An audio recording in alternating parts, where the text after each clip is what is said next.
Ukubhala komphostoli uPaul bazalwane, haleluya. Amen. Lithi uNkulunkulu ngaphambili ukuthi kufike ukukholwa.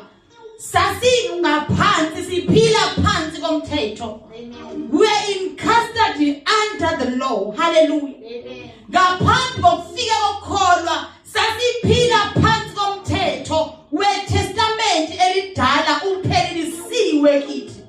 Sasiqashiwe sigadwe yiwo umthetho.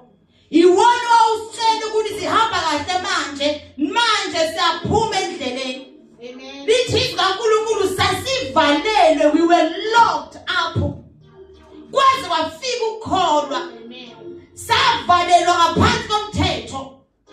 Kwaze kwafika ukukholwa. Amen. Kwathi makufika ukukholwa sakhishwa phansi komthetho. Amen. Avalelwa kwaze kwaba ukukholwa kuyafika. Amen. So sasiphila ngaphansi komthetho bazalwane. Amen. Asiphili ukuthi sike saphila phansi komthetho. Amen. Lithi kaNkulunkulu savalelwa, wawubekiwe umthetho ukusiqapha nokusigade kuhambeni kwethu. Amen. Kwaze kwafika ukukholwa kwethu okwafika ngoKristu Jesu. Lithi kaNkulunkulu umthetho kwakuyiwona owawuyiguidance yethu. Amen. Wawuqaphile umthetho. Amen. Kuze kuba kufika uKristu. Amen. Ebese siyalungisiswa ngokholwa. Yes. Amen. Umthetho wawu-effective. Amen. Kwaze kwaba kufika uKristu. Amen. Ufika kwaKristu kwenza ukuthi umthetho uphele ngamandla. Kwafika ukukholwa salungisiswa ngokholwa ngoKristu Jesu. Amen. So ukukholwa kwafika ngoKristu Jesu. Amen.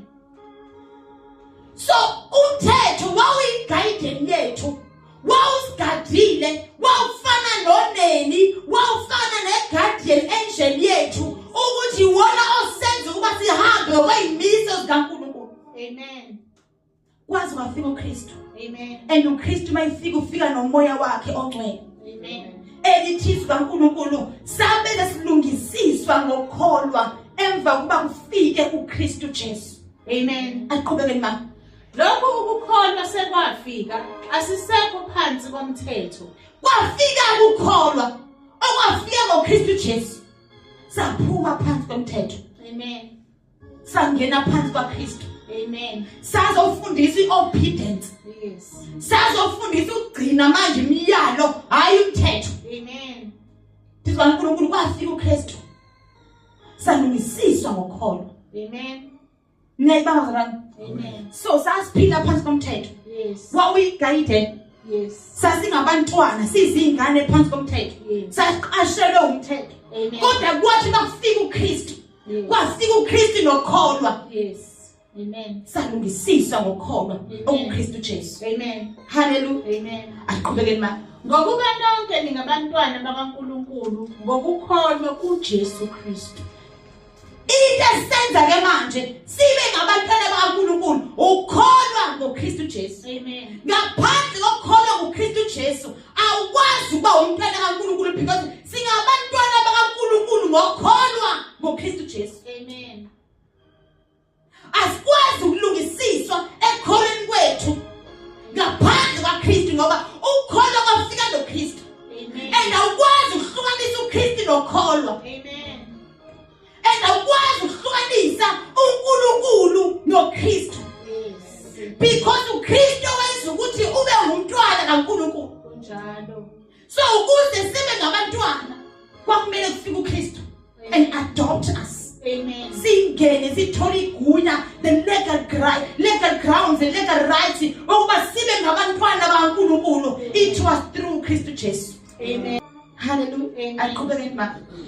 Ngokuba nonke eningabhabhadiswa kuKristu nembatha uKristu, nembatha uKristu.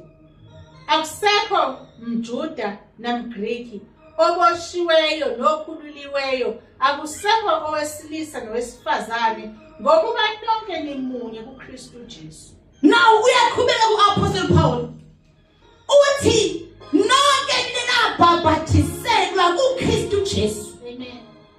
Ibaptism ayona ibaptism ngaphandle kwaKristu. Amen. Ibaptism baptism okuyiyona yona yenziwa ubhapathiselwa kuKristu Jesu. Amen.